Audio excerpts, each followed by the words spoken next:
જો આજે તો આપણે બનાવવાની હતી દાળ ઢોકળી, એટલે દાળ બાફી લીધી અને અહીંયા દાળનો મસાલો કરી લીધો અને પછી લોટ બાંધી દીધો અને પછી અહીંયા દાળ વઘાડી દીધી અને પછી જો અહીંયા રોટલી કાપીને દાળમાં નાખી દીધી અને પછી ધાણા નાખી દીધા અને સાચે ઢોકળી બહુ સરસ બની હતી। અને પછી જવાનું હતું આપણે બજારમાં,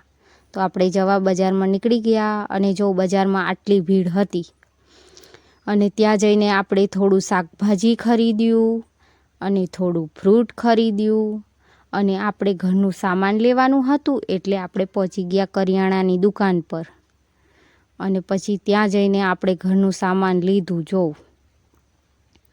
અને ત્યાંથી આવી અને પછી આપણે બેસી ગયા જમવાનું બનાવવા માટે, શાકભાજી કાપવા।